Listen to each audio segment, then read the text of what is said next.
Hello, this is Introduction to Diffraction. So start here for the study of single slit diffraction, circular diffraction, and resolution. We are currently doing physical optics, but I'd like to start with a recollection of geometric optics. This is a pinhole camera. So take a coffee can, paint the inside black, poke a hole in it, put a photographic plate or photographic film at the back, and let the light from an object shine on the image for as long as you need to expose the photograph, and you get an image. This is not a particularly good pinhole camera because the pinhole is extremely big. The feet are smeared from here to here.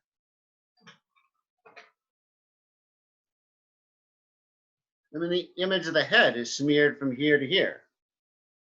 So you know how to fix this. Make the pinhole smaller.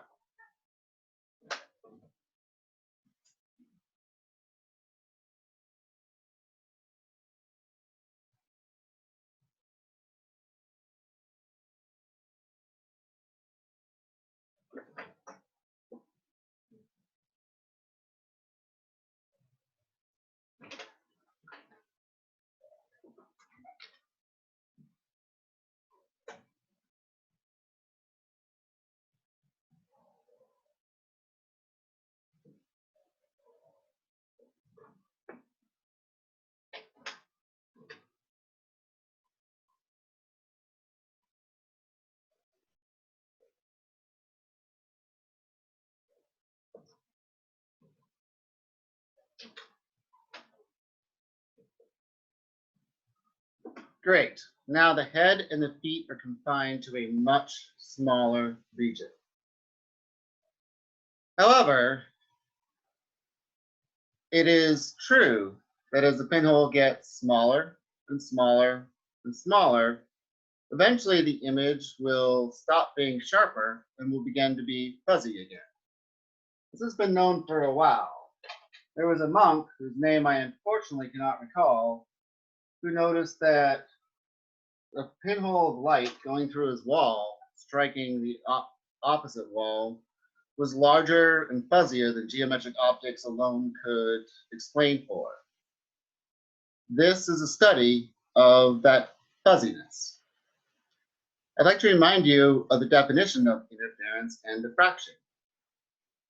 Diffraction occurs when light, or a wave, could be a sound wave or any other kind of wave, an ocean wave passing through a jetty was our first example, when a wave passes by a barrier and is then spread through interaction with the barrier. And you can determine how the spreading happens using Huygens principle. Interference is what happens in between two waves because of their capacity to add their amplitudes or subtract their amplitudes from each other. Light has an amplitude in the sense that it is made out of electromagnetic fields, and both the electric field and the magnetic field have amplitudes and phase changes associated with them. So light can add constructively, where you get bright spots, and destructively, where there is no light present at all. And this, I hope, is pretty familiar from the two-slit interference studies that we've already done.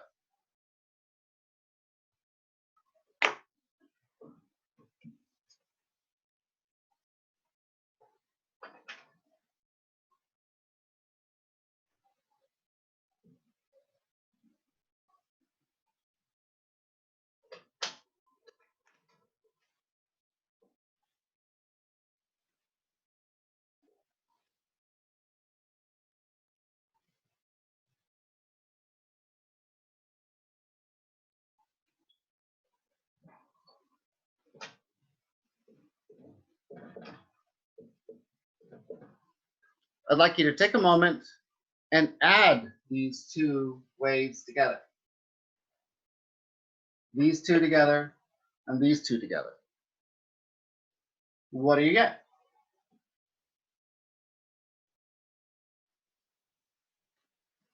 that, and nothing. These two are completely destructively interfering with each other. And this is entirely constructively adding together. All right.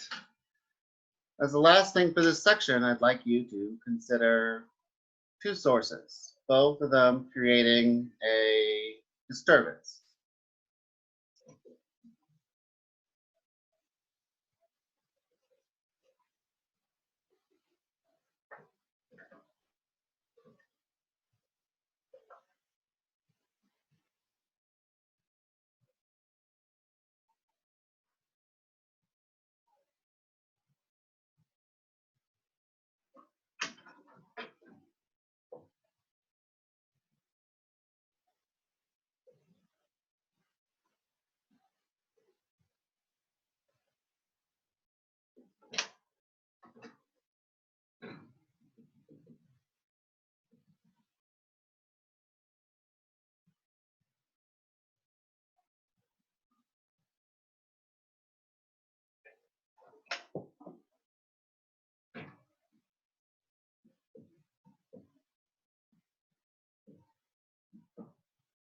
And just so what I'm trying to make clear is clear, that orange line that I've drawn, at that time, the amplitude of the wave looks like this. This green X corresponds to this green X, this green X corresponds to this green X, this green X corresponds to this green X. I'd like you to choose a region. For example,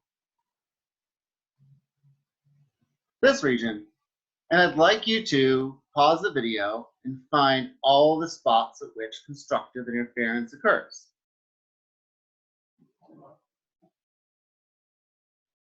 All right, all done? Let's look at an example of the answer. This is probably surprising. I'd like you to really look at it and then think about it for a little bit. Pause the video before you listen to me speak more. Remember that two troughs adding together is also constructive interference. In particular with light, where the Poynting vector goes as the electric field squared and the magnetic field squared, the two electric fields adding together and having both of them in negative amplitude in whatever coordinate system we've chosen is really unimportant. You're gonna get a bright spot with two troughs meeting and adding together, the same as you would with two peaks meeting and adding together.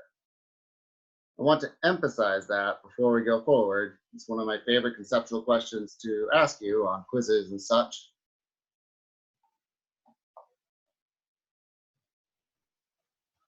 Well, all right. Stop recording.